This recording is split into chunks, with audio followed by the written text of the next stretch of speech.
lime. So you want to use a bit of cleaning, whatever's on your tools, you want to try and get rid of it, just make sure it's nice. The tree will appreciate it later.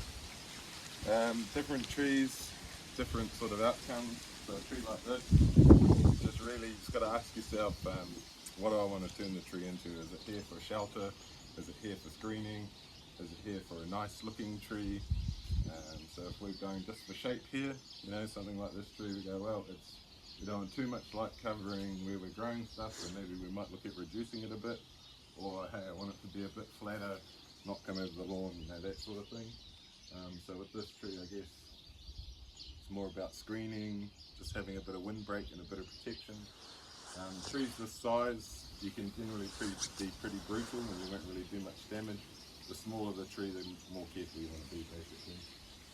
So with this tree, I don't exactly know what we're going for. If we're going for, you know, but those are the questions you'd ask yourself before you start. You go, right, what's this? What do I need out of this tree?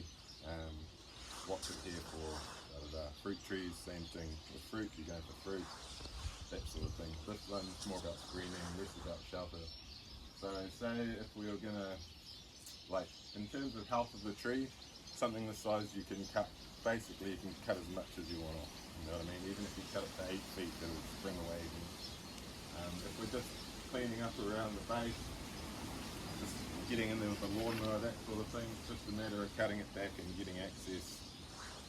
Screening, you tend to get rid of, come a bit close to team. The first 3 things you look at when you're doing a tree is dead, damaged or diseased. So those are called the 3 Ds, dead, damaged, diseased, anything that's practically worthless to the tree. A tree doesn't like any dead branches. If you notice a bit of a dead part of a tree, the other leaves will actually grow away from it. I don't know how they do it, but they know that if I go there I die, basically, so they'll start growing away from it. If you cut the top of the tree out, the sides are going to grow. If you cut the bottom of the tree out, the top's going to grow. Very reactive, you know what I mean? So if you put a stress on it in one area, it's going to react in another area. It's going to go, I want to survive, I want to continue what I'm doing. So instead of putting the effort into, say, the lower stuff, when you cut the lower stuff out, it'll push it all up the top. So if you want a tree to grow faster, cut all the bottom off it and leave the sides, leave the top, because it will naturally want to go away from the stress. Same thing, if you cut the top out, obviously it's going to bush out and thicken up. So that's good with fruit trees. Fruit trees are a bit different because you basically want to have fruit from, if it falls from too high, it'll damage itself as it falls. So basically your fruit trees, I always just say this is the best size for a fruit tree. The bottom of the tree's there, top of the tree's there. So you can reach it all. You don't have to use a ladder. Obviously different if you're doing something like an avocado or something, you want to try and get as much as you can. But things like lemons, even peaches, plums, all those sort of fruit trees, I never recommend really going above head height. Even the things like plums, when you see a plum tree, they're huge, but you're never really reaching the top fruit. All you're going to be doing is attracting birds and stuff like that. It's actually going to be a bit more detrimental. And with fruit trees, obviously, if you have 10,000 fruit, they might be a bit sour and a bit stink. If you have 100 fruit, they'll be brilliant. So the trick is it's not always about the size of your tree and that sort of thing. You actually want more quality. So lemons, limes, things like that, you keep them small. You produce 100 brilliant fruit rather than 1,000 rubbish fruit, if you know what I mean. Because all the nutrients the tree's going to take in, it has to go into all those fruit. So if you're getting 10 times less fruit equals 10 times better fruit, if you know what I mean. So the less weight that the tree has to carry, the better the stuff that it's going to be. So the tree like this, I'd say probably a bit more vigorous than what I've bought. But anything that's sort of like this, so once you've done your dead, damaged and diseased, it's pretty easy to tell it's dead stuff. Should just be able to break it off, things like that. Anything like this in the middle is basically worthless because it's never going to get a chance to grow. So what you might want to do is just go through and just get rid of anything like this, clear that stuff out, slowly but surely, big tree. And what that can do as well is that'll give a chance for a shoot like that to actually have somewhere to grow rather than be impeded by the dead stuff. So instead of just sitting there waiting for space, it's going to have some space and that sort of thing. So yeah, you do your dead, your damaged and your diseased, then you do things like branches which cross over and will rub. So these 2 branches here, see that's creating a bit of a wound. on this other part of the tree. Yeah. So what you want to do is try and get rid of a branch where you maybe stand back and go, this one goes all the way up there. It's only got a little bit of things, all stick. So that's probably a branch you want to get rid of. Leave this bigger branch which is carrying a lot more weight. But you know, again, it's about knowing what the tree's for. So if it's for shelter, you know, if you're trying to get it to grow up, you might leave that branch. If you want it to grow up, you might leave that branch. It's just about, you know, what's your tree here for? So yeah, anything like rubbing like that, obviously something you want to do, because when you're getting that wound, that's when you're going to get disease.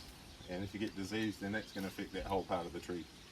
And if you're working towards a goal of getting some shelter out of it, say, and the disease starts here, you're never going to get rid of it. You're better off just chopping the whole branch off. Can you fix that disease? Yeah. So with this, what will happen is if you get rid of this branch and you have that little bit of a wound there, what you might want to do is when you're spraying your trees, not necessarily Horticulture because you wouldn't need to, but if you're using things like copper or neem oil, that's your organic one. So you just put a bit of a squirt in there, or if you're using, if you're doing some heavy pruning and you're taking off a lot of branches, you might want to get some prune paste. It comes in a little squeezy bottle, probably seen it, and you just paint over any wounds. And then if you are cutting the tree, biggest thing is to remember that when you're cutting it, you don't want to leave a cut that's flat. So if you got the cut and you prune it off and it's like that, water's going to land. And water's going to sit on top, and that again, you're going to get disease and you're going to get pests and stuff being attracted to that. If you're making cuts, you basically want to have them so that they're straight up and down the ground, north to south. That way, if any water gets in, it's just going to drain away. You're not going to have the same issues that if you cut it like a tree stump. Shit's going to sit on top. Not ideal, you know what I mean? Alright, so yeah, branches that are crossing over, stuff like that. So with this tree, say we're going for coverage this way, to stop the wind, but not necessarily coverage for the lawn and not coverage for where our plants are growing back there in that house. So with this tree, ideally you're going to have a bit of a fan action going on, sort of this way. So any branches basically pointing outwards, you could cut them off because you're going for that. And if you cut a tree that way, it will grow that way. It'll respond and we'll learn a bit more with the espalier and shaping it along the wall there. Same thing. So if you cut them that way, get rid of anything that you don't want to cover the grass, cover the lawn, creating shade, get rid of it. You know, if this tree is, say it's 6 meters tall, if you want it to be 4 meters tall, reduce the size of it. Maybe leave some of the stuff in the middle where it's going to promote the growth. Just go really hard and heavy on the sides. A tree this size, the only way you could chainsaw it up at the ground, I reckon it would regrow. You know what I mean? Not that you're going to get rid of Horticulture, but a tree this size is going to have the capacity to come back. So you really can't do that much damage. I'd say if you're pruning like a fruit tree, you don't want to do any more than say 50%. Okay. You can be really brutal, things like lemons, limes, oranges, anything like that, grapefruit, anything. What I'd say to people is you go that, there to there, so your fruit's all reachable, and then your shape you want, and then you, with the fruit trees, you want to get a bit more air through it. So they say the martini glass. So fruit trees, you want to have a straight trunk, and then you want to have branches going off in separate directions. So you're going to shape like a martini glass. So the branch comes up, the trunk comes up, your branches come off the sides. Same thing. You want to give them air, give them a bit of space. Then you might leave half a meter for those branches, and then you come up another half meter, do the same thing. So with fruit trees, you want a bird to be able to fly through it after you've pruned it. So it's just getting air, and it's just meaning things will get in there. And if you have too much foliage and too much crap in a tree, happens all the time on a lemon tree, there's too much foliage, mandarins, they tend to grow quite compact. You'll get that black sooty mold, or you'll get a disease because there's just not enough air, water can't get out of it, that sort of thing. So if you're cutting a fruit tree, you basically want to stand back and look at it and not necessarily a secateurs, but throw something, and if it goes through, you've done a good job. If it's hitting branches and stuff on the way through, probably time to do a bit more pruning. But like I say, aim for about that 50%, and you really want to go for that shape. So fruit trees is shape and access to fruit, and like not having too much fruit. You know what I mean? Like I said before, quite often 50 to 100 fruit is better than 1,000 fruit. It's going to get a better crop. It's going to be better quality in general. So And the best time to prune, Shay? Best time to prune is middle of winter, basically, when you plant your garlic on the shortest day. Great time to prune. Disease and bugs and all that stuff start in spring. Generally, when it's over about 18 degrees Celsius, that's when you're going to get a lot of your disease. So that's when you pretty much want to do all your care, maintenance and prevention before that. So you want to have done your pruning, you want to have done your covering up any wounds or cut marks, and you want to do your spraying. So if you want to do your spraying, fruit trees, any old tree, copper and oil, neem oil is the natural one, concrete oil, you can use kitchen oil, salad oil, all that stuff. Oh, yeah. When you're using oils though, best thing to do is not do it on a hot day because the oil will actually cook the plant. So if the sun's beating down on it, generally if you're spraying with oil you want to do it at night so it gives it a chance to rest overnight, and not too windy. You don't want to be spraying when it's windy.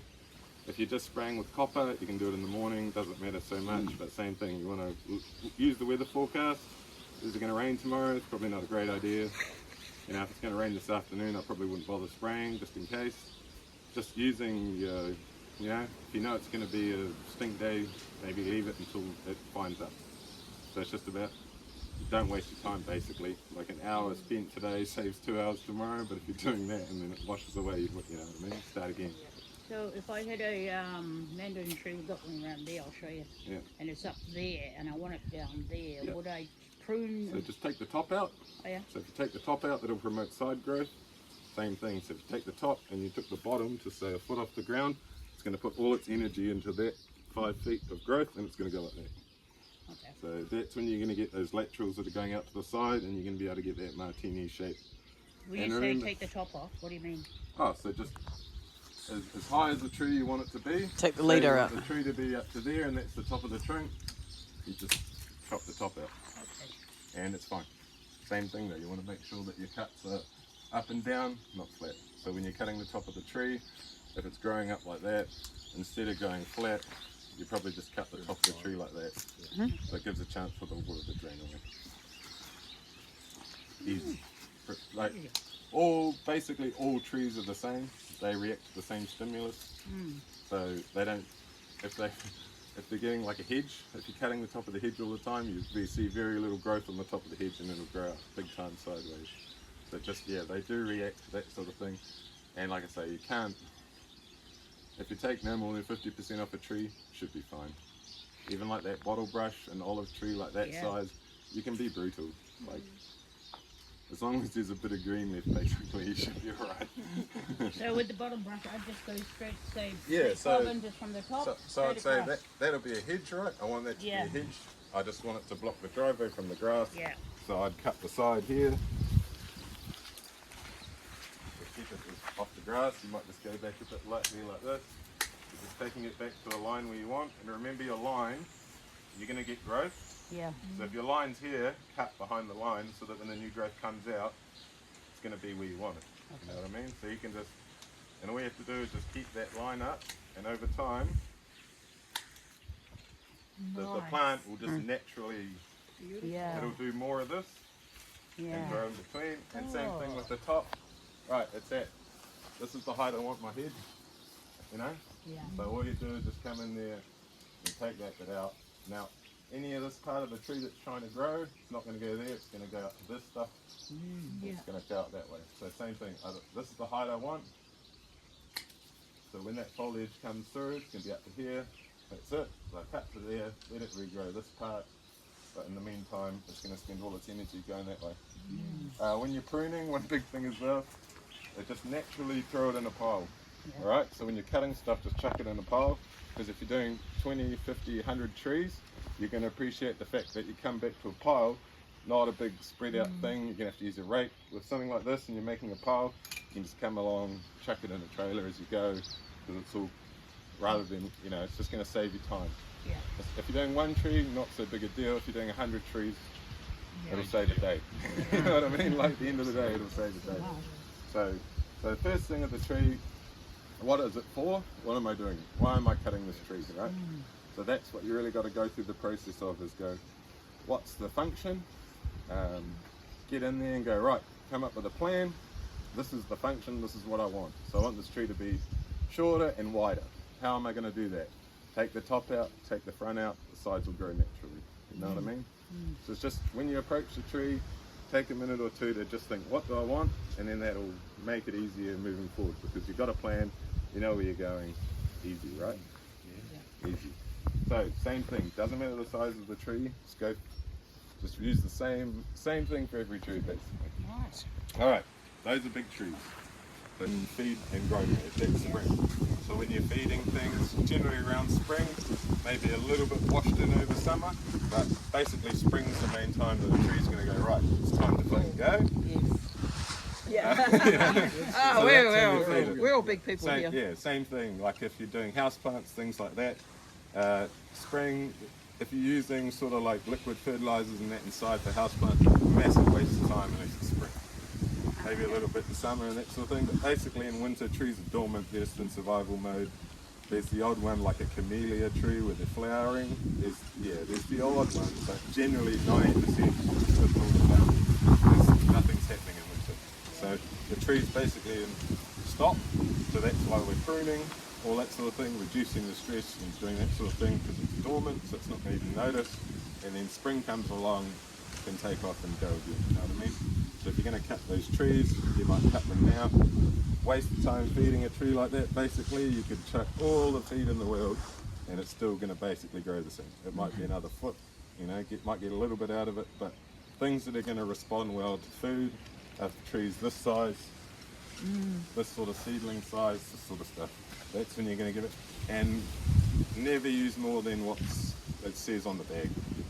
Same as the spray, like if you're using Roundup, copper, anything, use the specified amount because they've tested it, it's got to work at that rate. Any more is a waste of time. Just put a little bit extra. Yeah. So it's the same thing. Like any more's a waste of money. Exactly, you're wasting money, and especially in like a commercial setting like this, you don't. You know, those little things over time are going to add up. So you just don't. You go by the prescribed amount. You know, always read your labels, always check your stuff. I'm sure with the horticulture course you end up doing the spray ticket, like the Grow Safe spray ticket thing. They'll teach you all about the sprays and that sort of thing. But basically it all boils down to never use more than what you need because it's a waste of time and money.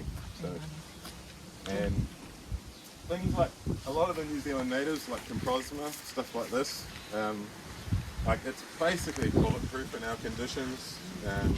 You shouldn't, you know, if you want it to grow, if you're feeding it, you might get 5% more. You know, that's big in a commercial setting. In a garden setting, doesn't matter.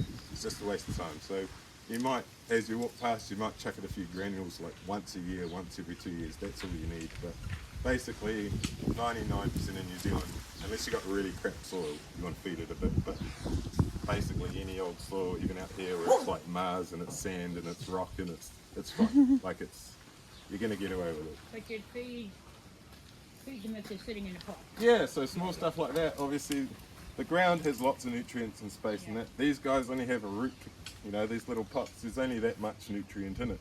So it's going to get to a point where, especially if it's put on a foot of growth, say, they would have used quite a lot of the nutrients in one of those little pottles. So if you're not going to be up-potting them and putting them in a bigger pot, which is generally what you do by the time they reach the size. So something like that, that's pretty much, you'll know because it's big sort of root down, that's time to either put in the ground or pot it up. So if you're noticing that, time to move up or feed it or give it a little bit extra because obviously it's going to be, it would have used up a lot of the goodness that's in there already.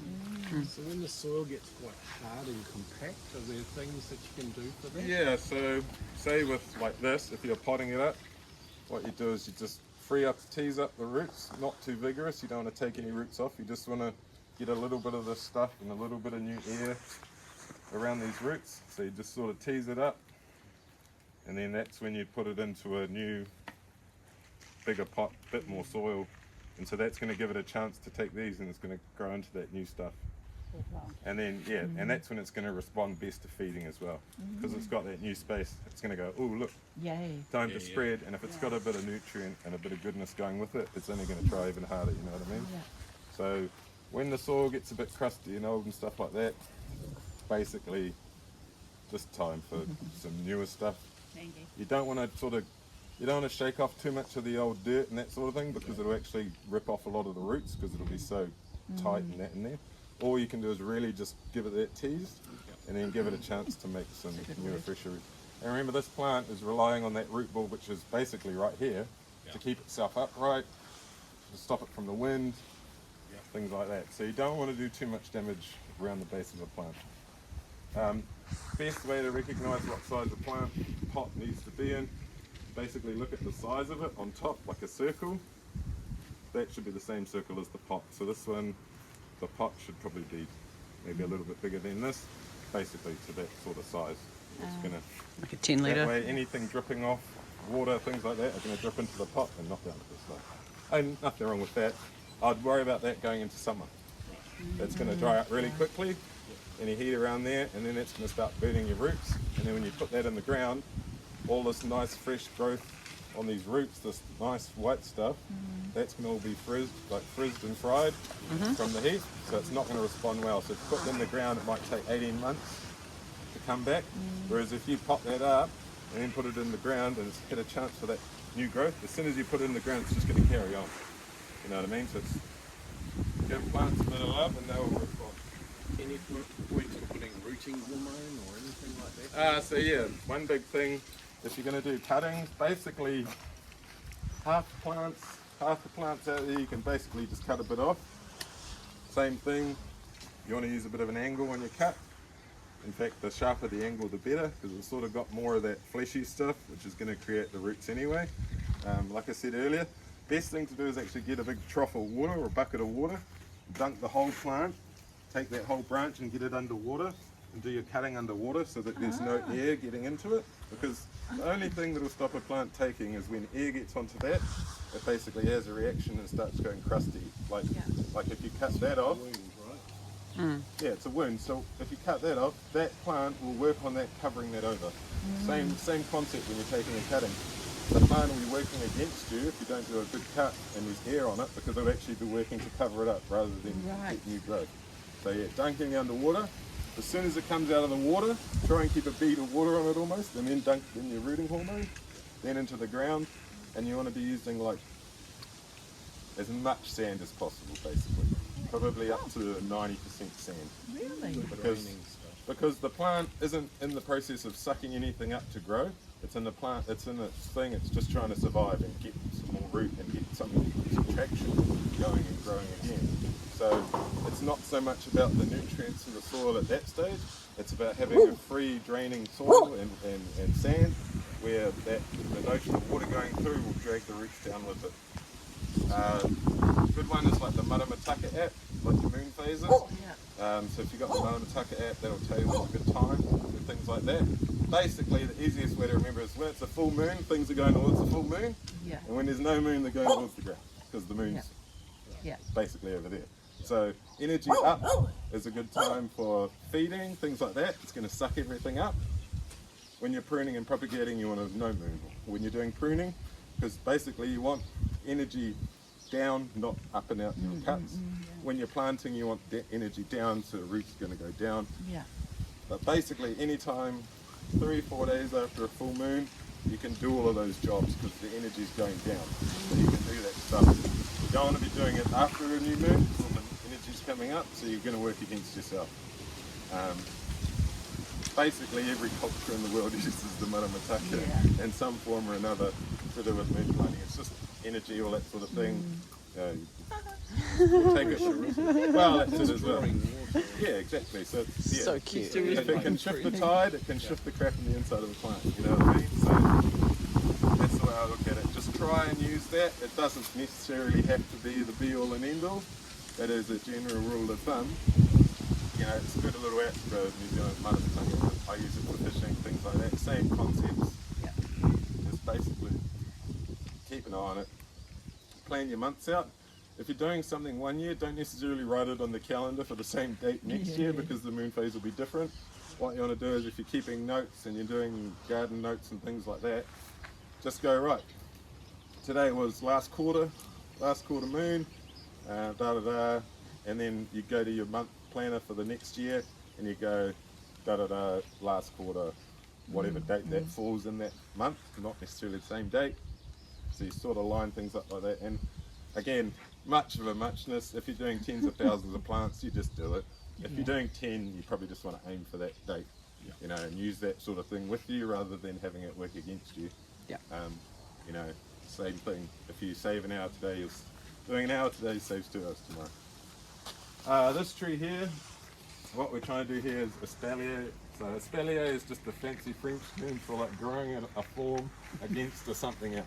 So it could be a wall, could be a fence line, could be, you see it in the vineyards, the grapes, they grow along the wires. It's just espalier basically.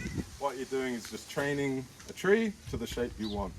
You can do it with apples, you can do it with fruit trees where you just have the trunk growing up and you grow them all along flat and you just have all the apples dangling off. A lot of the stuff you'll see in the South Island now, all of the commercial fruit growers are doing espaliers, so they can walk along, all the apples are in a line, they can just go along and go like this. Rather than, same thing. That would take 10 hours to do 10 trees, this takes 2 hours to do 100 trees. So you're just saving yourself. Again, it comes back to the form and function. What's the tree? What am I trying to achieve? What I want out of it? Don't waste your time doing anything else. Focus on what you're doing. You know what I mean? With training trees like this, so same thing, we want to keep it growing along this line of the wood here, and we want to keep it growing along the top here. So basically going to have 2 runs of the branches. They're going to be running along the top and running along this line. So all you do, you probably want something to fix the tree to. So as it's growing this way, you might use tie. If it's a wall, you might put some wire on, stainless steel wire or something like that.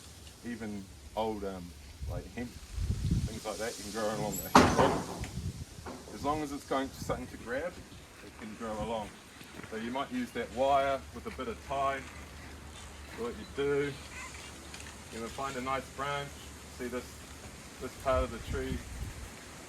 Right. First things first, anything growing outwards is a waste of time. Get rid of it. Because you want this tree to basically go along the wall, which means anything that's going to cover our plants that we put here, waste of time. So even just start getting rid of it. Cool. Anything that's hanging out too much, so it won't be too brutal. I'll let you guys do this too. But what you want to do is leave branches that you're going to use to espalier. So up here, well, these branches here, this one would be a good candidate. So this one's already growing sideways. So what you do is you take this one, I'll try and free up a bit of room so you can all see.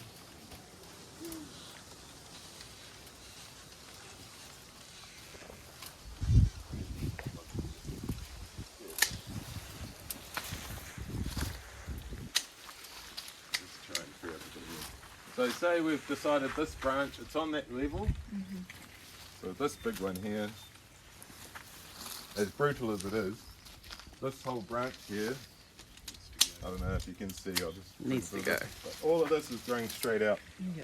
So we're basically just going to take that off because it's not anything we want. It's a lot of the plant's going to be using energy to keep that part going. So it's just what you want to do when you're pruning as well, if you're using, especially if you're using a saw, is just put a little nick in the bottom, because if there's too much weight and the plant falls, it'll rip it all off. But if you take a little nick off, when it snaps, it just won't rip all that bark off. So same thing, you want nice clean tools, nice clean cut up and down. Nice. So again, looks brutal, but it's not there. It's not what we want in the tree to be, so we just get rid of it. So now, this tree is going to put all this energy that's coming along this branch. It's going to put it into this, because that's basically all that's left. So that's the one that we've got our form. So now we take this branch and we fix that to the where we want it to grow. So we might use tie, or in this case maybe like poke a cable tie through.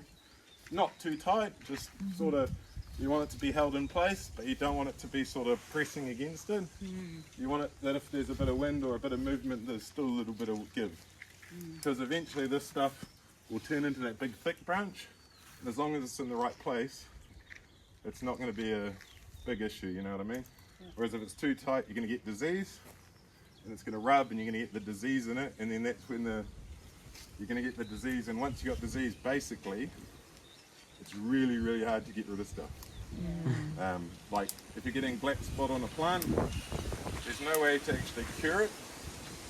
So it's once this leaf's gone black, that little spot will never be green again. You're never going to get it back to be green again. What's going to be green is the new growth, right? Yeah. So you don't want this disease spreading onto the new growth. So either get rid of it or you treat it. What's a black spot called? Well, there's all sorts for different ones. A lot of these ones at this time of year are just to do with the moisture. So moisture and warmth equals bugs and disease. So that's why in spring you want to have all your spraying and that sort of thing done, because spraying isn't a cure, spraying is a preventative, right? So spraying something that has a disease is not going to cure the disease, it's going to coat the new growth which hasn't caught the disease yet. You can't get rid of you can't have a dead leaf and bring it back to life, if you know what I mean.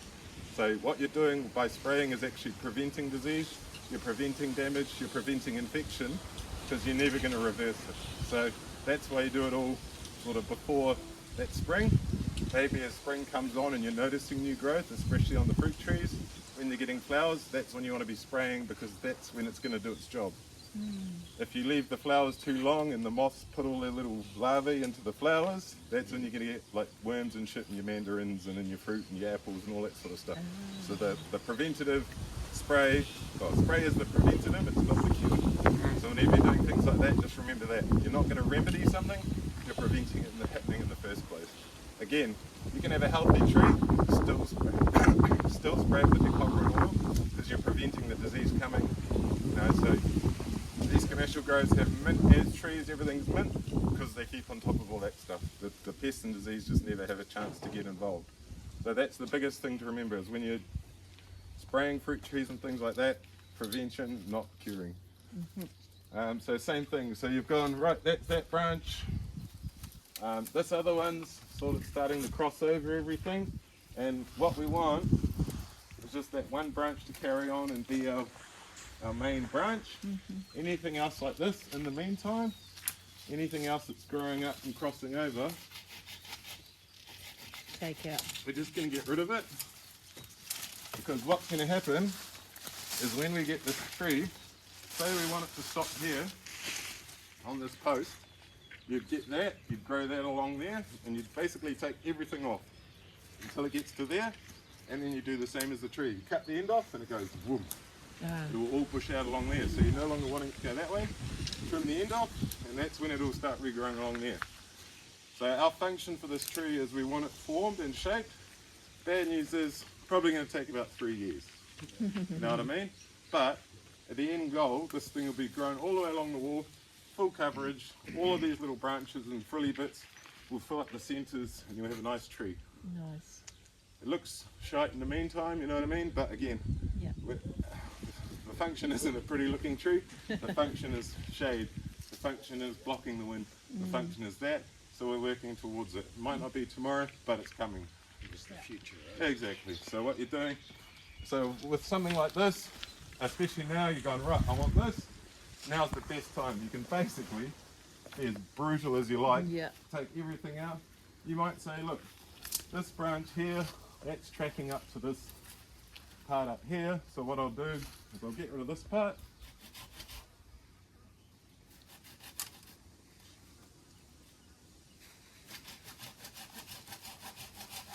So that's growing out, we don't need it.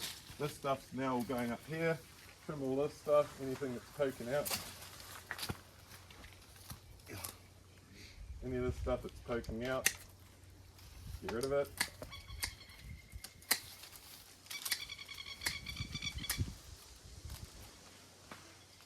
This stuff comes later, so all this growth, we don't want it now, because the tree will use its energy to fill in all these gaps.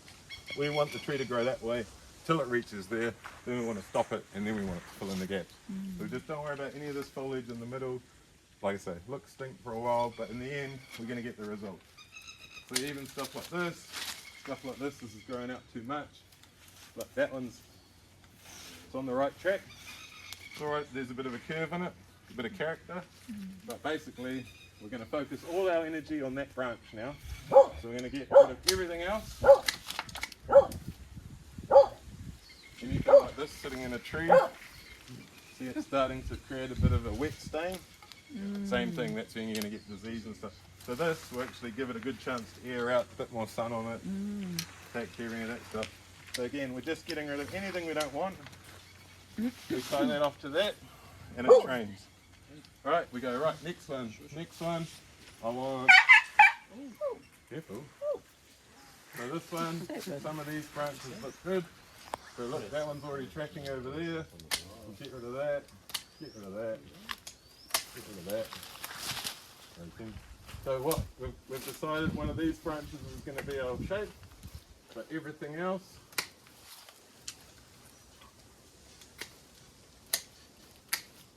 we've got our one branch, that's our shape. Everything else can go. Nice. So you got the form, you're going to hold that there, you're going to fix that. You might even go so far as to say, this thing's not very flexible. So if I'm going to hold that there, it's going to be a lot of tension on the thing. I can cut that off there. I've got a nice new soft bit that I can train a bit easier. Or I don't want to wear an extra spring, something like that. So I'll take that, I'll fix that there. I'll fix this one here. Take everything else off along here. We can leave some of this stuff to fill up that part. We can use that branches to go that way. But you know, in terms of this part, we've got that set. We'll set that in place. We'll get rid of everything else.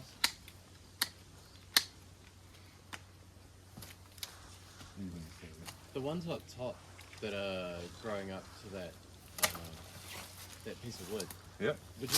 Would you basically take all the tops off there? Well, see, Except not the one you hand, but so that one's to the going there. left of that. That one's going there. If we want to fill that part in with a straight bit, we just take one of these bits here, probably that back bit that's already up there. Right, so this off. All of this.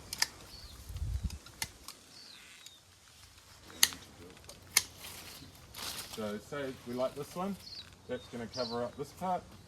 This one's growing a bit on the pist and through the wall, so get rid of that. Again, Pet peeve. again, we can be brutal, right? And because How hard it is. what, yeah, these comprosma are bulletproof. Every type of them is basically bulletproof. But yeah, so say, look, we've got this, we've got that function, that's got a form. Do we want that there? If we're going to have that there? Not really. So take it get out. rid of that as well, you know what I mean? So we'll get there. But see, we've got a branch for there, we've got a branch for the middle. So once we get rid of that, and then we only want that to go as high as the top of the thing. What you do is you go, here we go. It's going to have a little bit of foliage above my cut. So you come down to say here, there's a nice bit of foliage. Cut it on the up, that'll push out now. So there's the end. All the energy will go into this part. So that'll fill that part out now. Once this reaches the desired end, take the tips off and all of that will spring away. Yeah. Because it's stopped going that way, it's reacting to what you've done, it'll spring all this stuff out and push all this stuff out. You got your result. Again, something like this, when you're looking at the plant, you go, what's the form, what's the function? It's not all going to be able to be achieved straight away. It's like mowing a really long lawn. You're never going to have a perfect lawn once you finish mowing. It's going to take a couple of mows to get it down to that nice level again, you know what I mean? It's never mint the first time. So if you're working on something like this, you might think it's quite brutal and that sort of thing, but hey, like now it can use all its energy doing stuff you want it to do, rather than wasting all this time growing out into a path that you don't want it. So basically all the energy it's put into this, it can now put into those branches. So same thing with the fruit. I'd rather have 10 nice branches than 100 crap branches. So whenever you're doing something like this, just same thing if you're going this way. And like remember, there's another, say you've got another tree and you're doing the same thing. You go, well, that one only needs to go to here. So this one, I just want to train it to go as far as this. So this one's far enough, say. So you take the tip off that, and then that'll push up that way. Anything poking out the front here, basically is a bit of a waste of time. I mean, as brutal as it sounds, this whole branch is basically growing outwards. There's not a whole lot of this whole big branch that we want, Wow. because basically what I'm saying is it's not going to be part of our form at the end, it's not going to function at all. Get rid of it. Right? So there's like a bit covering there. Maybe I like this little branch here just to cover that off, and it's all within that little part. We only want it to be so far out, so maybe I leave that little branch there and cut it here, because then that'll spring away up there and fill in that gap, and it's never growing out past. Yep. But like if you do this from when it's growing, it'll never grow out. You know what I mean? Because if it starts down there and you keep it back, it'll never fall up this way. So that's the thing, like you come to a tree like this, probably 10, 12 years old, you know, if you do the work while it's young, you wouldn't be really working backwards to what your goal is, which So is would trying you start like after a year or two? If you, if you're doing, say, like an espalier on a wall, and you put the plant in, you'd straight away, you'd tie the things to where your wires are and stuff. So as soon as you put your plant in, you'd bend the branches, say it's an orange tree, you'd bend the branches onto your wires, and you start growing them onto straight away. So that instantly the growth's in that direction. And as they grow, you slide the little tie down a little bit further so it holds it in place. But as the wood forms, it'll hold that shape, and it's easy. And then it's just a matter of, like with fruit trees that are growing on wires, all we have to do is walk along, and anything that's growing into the lane or whatever, just go along and snip, snip, snip, snip, snip. You can almost use a hedge trimmer with a lot of the new stuff. They just walk along with a hedge trimmer because they know that none of the old wood and none of the stuff's going to be there, and they can just cut off that nice, easy foliage that's new growth, and then that new growth, they won't waste energy into that stuff. It will only put the energy into the stuff that's on your form. So yeah, don't, like I say, never be, when you're going to do this stuff, be brutal, especially with big trees, things like that. Like just be as brutal as you like. Brutal. I like that. Brutal. I like brutal. So yeah, the same thing. See, like this cut here, this old cut, that's sort of like flat. You don't want that. And sometimes you're not going to be able to avoid getting a flat cut. You know, sometimes it's just going to happen that way. Would you put something on Yeah, that? so you can use the pruning stuff. The classic one is just a bit of mud. And it's as simple as just rubbing a bit of mud on there, cake it on, and that'll just stop stuff getting in. But you want to be using the proper stuff, and you want to be doing the proper cuts. It's basically a last resort, but it can be done. You can use tape. You can tape it up loosely around cuts, things like that. It'll keep stuff out. The thing is with that stuff is you can't leave it on forever, because once the tape's on there for a long time, it's got a place for bugs and stuff to grow. But in the meantime, just as the plant will heal, so if you cut a branch like this, that would basically 3 or 4 months, that's going to be healed itself. It's not going to be like putting new stuff in, things like that. So like I said, with this side, once you've got this big branch off, let's do it, eh? Yeah. Let's go. Let's be brave. Is someone just going to Hold on to it. hold on to it?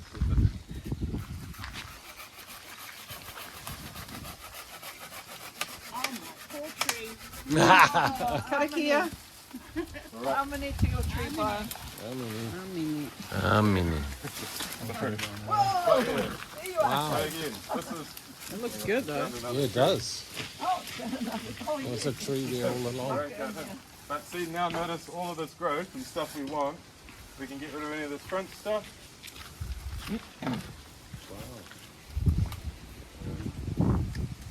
Same thing. You might look at that and go, that's going to fill that out. You might tie that up into there. You know, use branches, especially the smaller branches. This is the time you can train them. Yep. So it's going to be a bit easier. Any of this stuff growing out the wrong way. We don't want it. We don't want the tree to put any energy into that stuff. So anything, basically, run down the sides of your branches. They will tie that on. Anything coming out this way too much. See, there's a double. We go, we don't really want the double. What we're going for is getting that line. Can I get it on that branch? Yes. Can I get it with that branch? Yes. Which one do I want to use? Is that too far? Is that too short? The longer one. And then you just choose. Yeah, basically the longer one. So you tie that on, hold that form, trim all the other lower stuff off. So a lot of your disease and stuff you're going to pick up off the ground. That's why you leave a gap between the bottom foliage and the ground. The bugs and all that sort of crap can't jump up onto the tree. But basically, we've got that. We tie that on. Get rid of any of this stuff we don't use.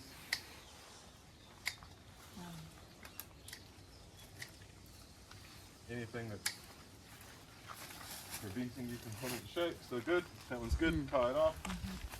Alright, this one. Oh. So we push this back. So we've got that there. We tie that off. And then we go, right, is there anything coming? This one looks alright, say for that top branch. Or, hey, it's too high. I want that branch to be about here. Mm-hmm. So just knock it off there. It's too high. It'll spring away from here. Leave a little nodule. Yeah, nodules are good. Yeah, so, and then say the nodules, you want this little nodule that's pointing that direction as well, that'll help. So something will grow out of that.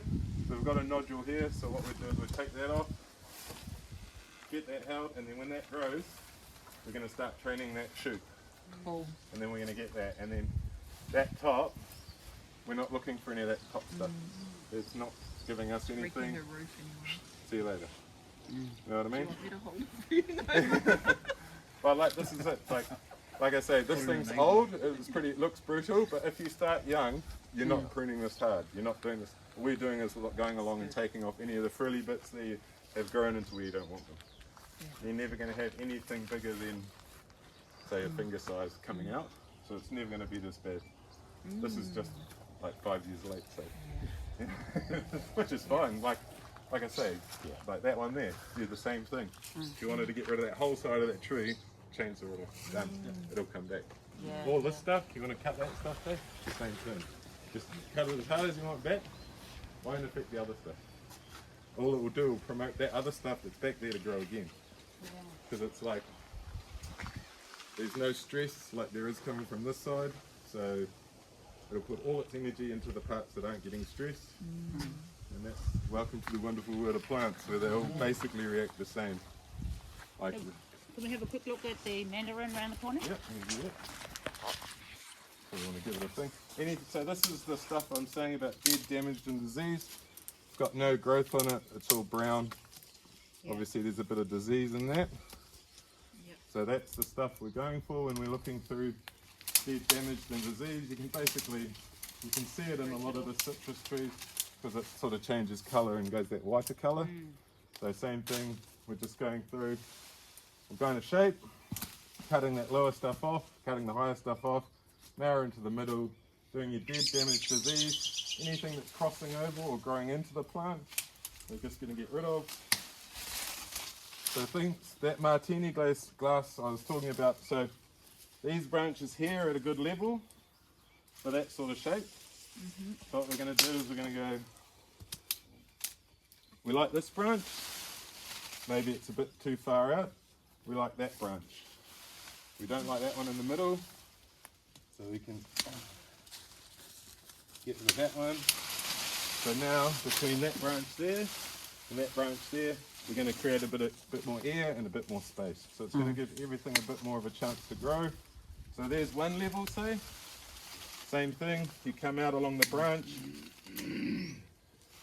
take off your dead, damaged, diseased, anything crossing over.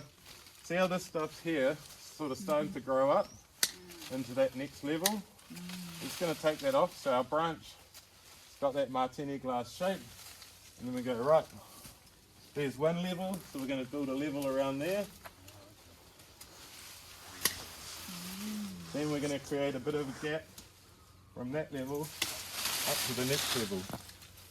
So this part of the tree's got a bit of room. So that's our martini glass there.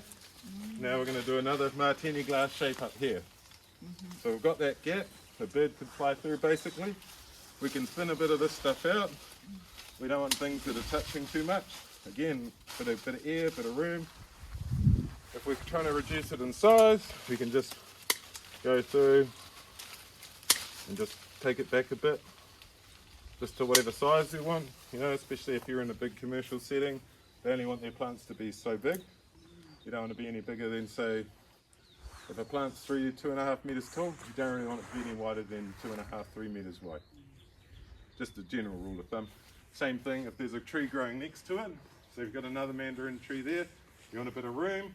So if this one gets disease, something like that, it's not going to jump straight into the next one. So it's just about creating a bit of room for things to do well. Now, fruit down here, it's not going to get blocked out by the sun from this stuff. So any fruit that's down here is going to ripen nicely as well. So we've got our shape here. Obviously there's more dead, damaged and diseased. Getting rid of all of that. Did you burn that or dispose of Uh, it or compost it? Never put diseased stuff in your compost. You spread disease. Anything that's I wouldn't generally put citrus in it because these guys like a bit more acidic stuff. That's sort of, you'll get that later on in the horticulture stuff when you get into the sort of pH stuff. But basically anything that's going to have disease in it, you never want to put in your compost because all you're going to do is spread disease around. A lot of things like apple, peach, Horticulture, you know, anything like that, you can use in a smoker. You can smoke fish with it, just let it dry out. You can use it in your fire. You know, this stuff's better off as sort of kindling.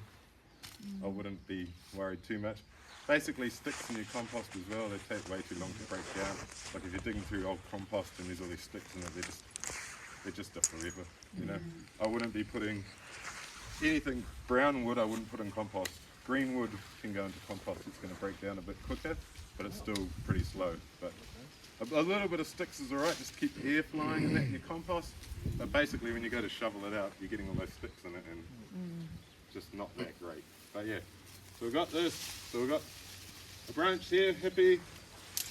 We've got a branch here, the same thing, we're just going to give it a bit of room. Get this lower stuff too low. Oh, we should saw.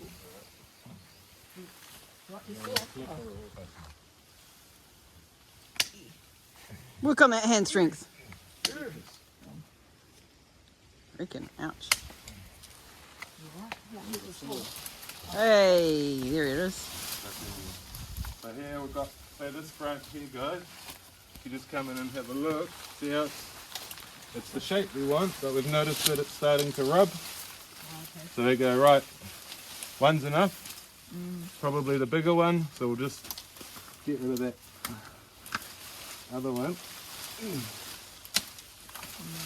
Now we're not going to have that, not going to get that rubbing and that disease sort of generating. That one's got room. This one, That This one's whole diseased branch though. what's that? That branch is diseased. Yeah, Yeah, The whole thing. so this stuff. this one. Oh, look Yeah, at that. yeah, that whole thing, basically. So that's what this whole thing, see how that next branch up is back to our shape? So this shape we want, it's our martini glass. So we might say, get rid of this whole branch because there's our next level there. We've got a level there, we've got a level here, and if we're going again, do another level above this one, take the top out, give it the martini shape at the top, then you'd have 1, 2, 3 levels. So the bigger stuff, your bigger trees and things like that, you might have a third. I generally just say 2's enough. You can pick this fruit, you can pick this fruit. Yeah. Up there's for the birds. Birds fly over, they see it. They're like, there's a fruit tree, I'm going to eat all your fruit. Would there be any point in like having that top tier as like a sacrificial layer, or that's just or sort of attracted them to the whole You're tree? just going to attract them. Yeah. Yeah, if anything, you don't want them to see it. So, and again, any of the fruit that's in here is going to be a bit more protected from things flying over. So we've got the spread, we've got the sort of damaged. So we've got the separation there, we've got the separation there. What we're just trying to do is just replicate that everywhere. And then with this stuff, here you're getting up to your branch here, this lower branch is sort of overgrowing that stuff. So we'll get rid of that one, say.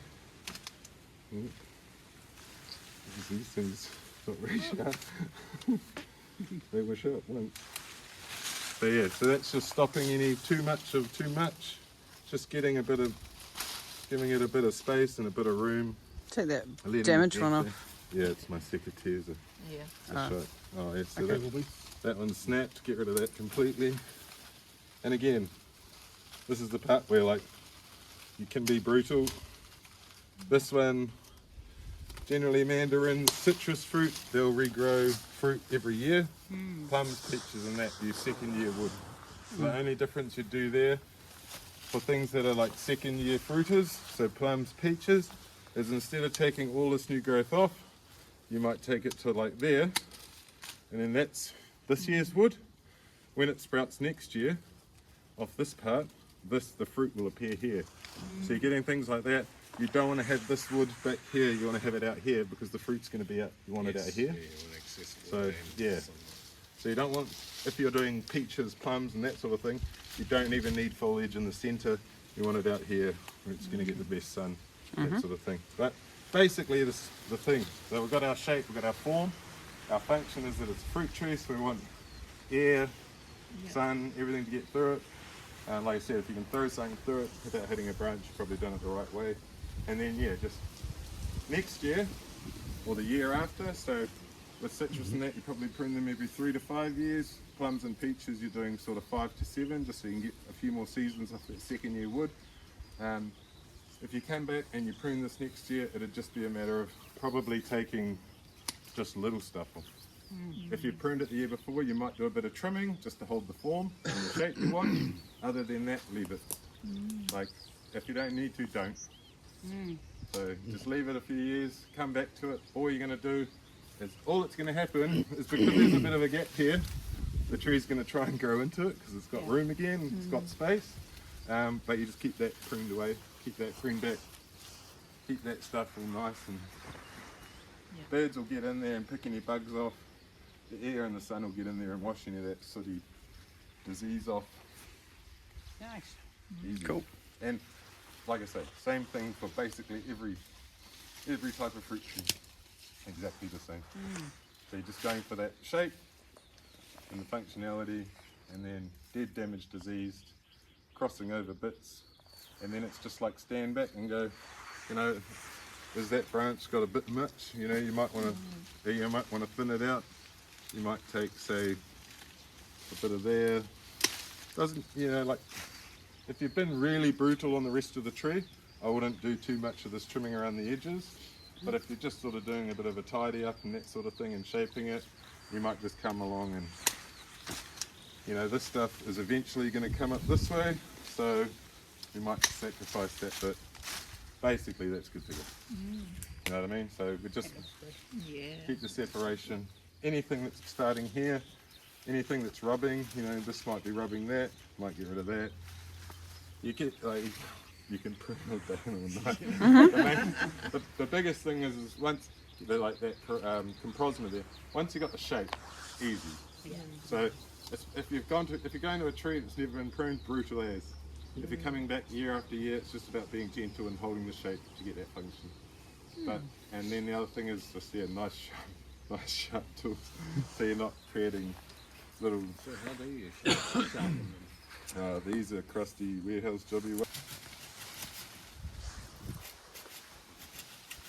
Like birds alive. Yeah. Yeah, and like again, this is like you haven't pruned it in a few years kind of prune. Yeah. If you're coming through next year, that form's already going to be there. That shape's there. All you're going to be doing is going along and stopping the crossover. You're getting rid of any disease that might have showed up, things like that. You're not going to be doing this big brutal, like sort of shape cut.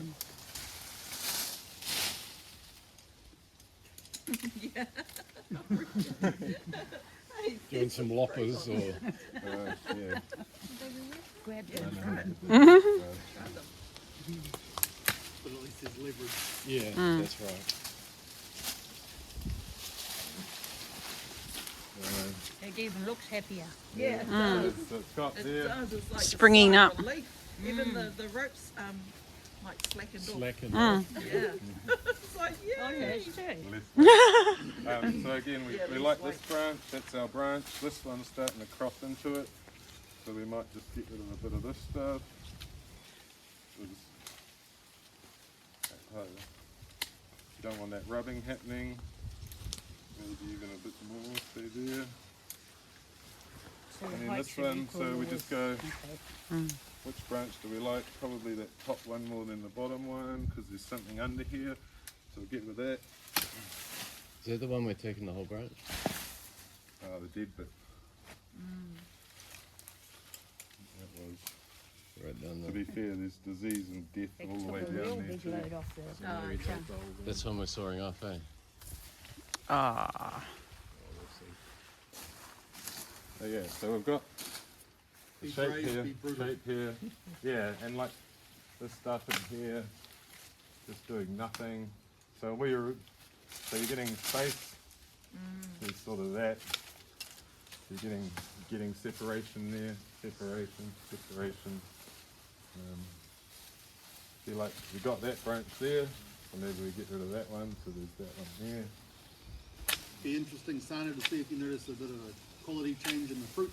Yeah. Well, that's the thing. Yeah. If you're getting like 50 spotty fruit, and now you're getting 20 juicy fruit. You know what I mean? Like, so if we got rid of this limber grass as well. That'll go on the weekend. I always think that if you leave them on the tree longer, they'll be sweeter.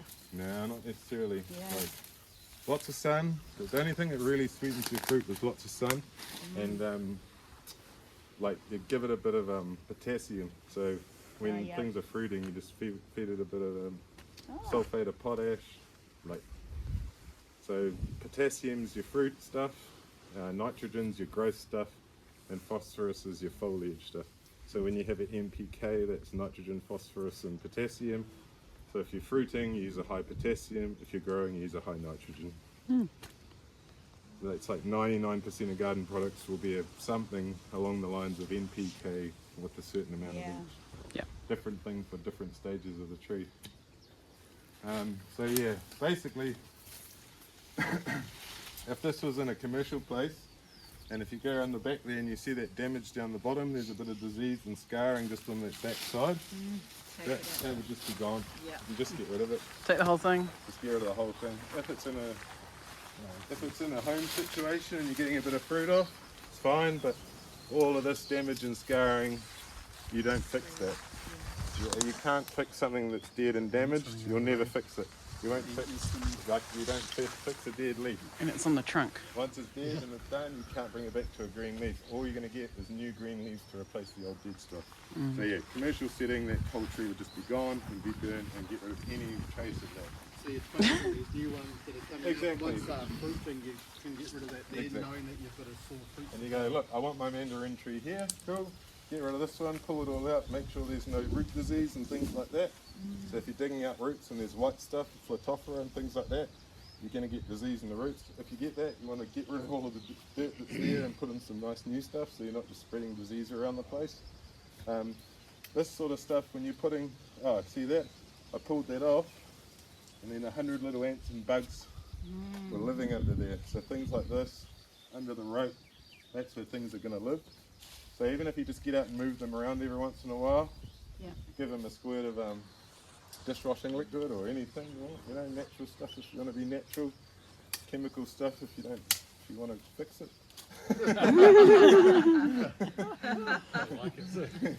And not gonna lie, like the reason they invented that commercial sprays and stuff like that, because it works. Yeah. They wouldn't do it if it didn't. If you're using that stuff, it's generally fine. Just go by the packet. So some things you can spray up to like within 2 weeks of eating, other things 2 months. Yeah. So, you know, especially if you're eating stuff around home and that sort of stuff, the stuff you get in the supermarket, they generally stick to the rules. But yeah, if you're doing it at home, just always read the packet, don't use more than you need, things like that.